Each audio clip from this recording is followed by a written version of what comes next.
জিহাদের জন্য ডাক দিলেন। সাহাবায়ে কিরামরা খুব খুশি খুশি জিহাদের ময়দানে নাম লিপিবদ্ধ করছেন। ইয়া রাসূলুল্লাহ, আমার সন্তানের নামটা লিপিবদ্ধ করে নেন। রাসূল গো, আমার ভাইয়ের নামটা লিপিবদ্ধ করে নেন। মায়ের বললেন, আমার ছেলের নামটা লিপিবদ্ধ করে নেন। আর একজন মা এভাবে তার 70 জন্মনেওয়া একটা শিশুকে করে করে নিয়ে আসলেন। আল্লাহ রাসূল সরকার দুনিয়া রহমত কিয়ামতের অনন্ত ভান্ডার জান মুহাম্মদ রাসূলুল্লাহ সাল্লাল্লাহু আলাইহি ওয়াসাল্লামের নজর পড়লো।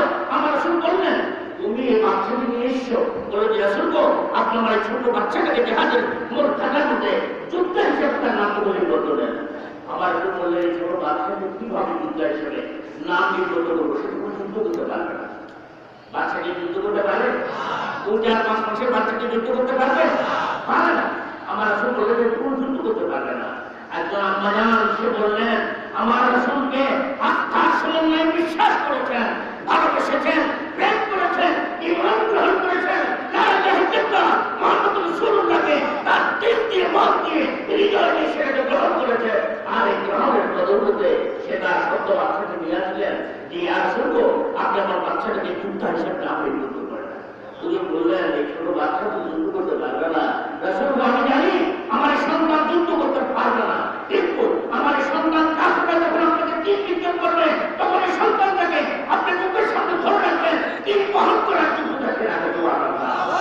আমার সন্তানকে আপনি ডাল হিসেবে ব্যবহার করবেন। আমি তাকে ডাল হিসেবে আপনার কাছে দিয়ে দিলাম। আপনার উমারের কথা ব্যবহার করতে প্রকট করে দিলাম। আল্লাহ সন্তুষ্টির জন্য আল্লাহ তাকে গৌরব দিয়ে করেছেন। এবং অসংখ্য মা দিনের জন্য আহার, তাদের আস্থার সঙ্গে বিশ্বাস ছিল বলে তারা আহার এক আল্লাহর ওয়াদানিয়তের প্রতি বিশ্বাস স্থাপন করেছেন। আজকে আমাদের কাছে বিশ্বাস আছে, কিন্তু আজকে আমাদের কাছে আস্থা নেই। সারা পৃথিবীর এত মুসলমান এখনো আমার রাসূল সাল্লাল্লাহু আলাইহি ওয়াসাল্লামের শানে কুফফার শক্তি, ইহুদ ইয়াহুদ নাসারা শক্তি, মুনাফিক শক্তি এখনো কটাক্ষ করতে এবং আমার রাসূলের শান ও মান নিয়ে বিদ্রুপ করতে চেষ্টা করে না, চিন্তা করছে না। এতে করে বুঝতে হবে আমাদের আস্থা আমরা হারিয়ে ফেলেছি। আজকে আমাদের বিশ্বাসগুলো আছে, এই বিশ্বাস যেগুলো হচ্ছে সরকার আমাদের কাছে এগিয়ে যাচ্ছে, আর আমরা পরাজিত হচ্ছি। আমরা কি পরাজিত হতে চাই? পরাজিত হতে চাই? কে কে পরাজিত হতে চাই? একটু ভুলে হাত উঠে গেছে, মানে ভুলবশত আল্লাহ মাফ করে দিতে পারে না? মাফ করে দিতে পারে। যদি ভুলবশত উঠে গেছে মাফ করে, আসলে ভুলই হয়েছে, বলবে না, ভুলে হাতটা উঠে গেছে। আমরা কে কে বিজয়ী হতে চাই? নারায়ে তাকবীর, নারায়ে রিসালাত, নারায়ে তাকবীর। আমরা বিজয়ী হতে চাই। বিজয়ী হওয়ার জন্য কি করতে হবে? বিজয়ী হওয়ার জন্য আমাদের কিছু কাজ, কি কাজ? বিজয়ী হওয়ার জন্য আমি ছোট্ট করে আপনার কাছে বলছিলাম, আপনার ওয়াকিউল্লাহ, এরপরটা কি? ওয়াকিউর রাসূল, তারপরটা কি? আউলিয়া আমরে মিনকুম। আমি শিখলাম আপনার কাছে। যদিও আমি বলছি, এখন আপনাদের কাছ থেকে আমি এটা কণ্ঠস্থ করে নিলাম। আপনি আমাকে সময় দিলেন, ওয়াকিউল্লাহ, ওয়াকিউর রাসূল, আউলিয়া আমরে মিনকুম। আমি বিজয়ী হতে চাই। আল্লাহ তোমার দরবারে বিজয়ী হতে চাই, তোমার বিজয়ী বান্দা হয়ে আসতে চাই।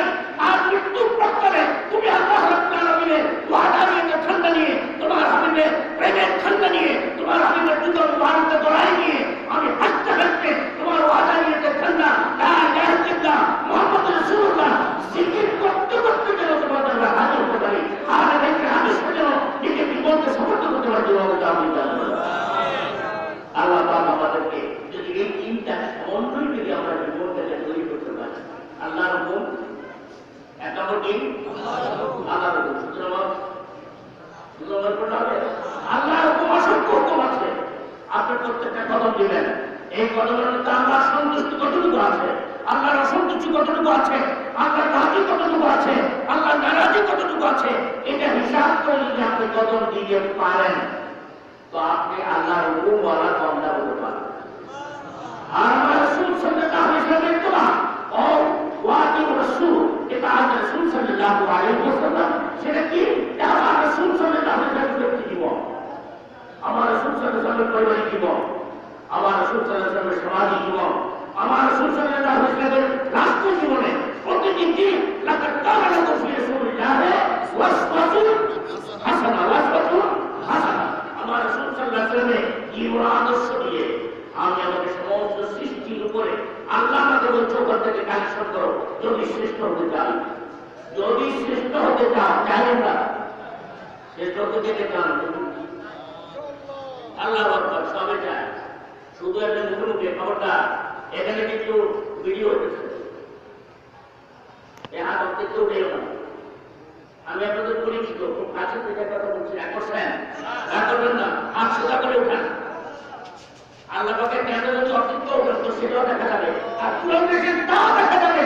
আল্লাহর কাছ থেকে আল্লাহ দেখবে যে আমার বান্দা নিজেই বান্দা হতে চায়, আমার সুরে তার কি তার জীবন থেকে করতে চায়। আমি আল্লাহ আমার এই বান্দার জন্য গোলাম, আর ওই আমি আল্লাহ আমার বান্দাটাকে আমার গোলাম বান্দা হিসেবে কবুল করলাম। রাসূল সাল্লাল্লাহু আলাইহি ওয়াসাল্লামের ব্যক্তিত্ব তিনি সহনশীল ছিলেন, উদার। তার সাথে কোনদিন ঝগড়া করছেন? করেননি। ফ্যাসাদ করেছেন? করেননি। তিনি ছিলেন আলামিন। এই আলামিনটাও একদিন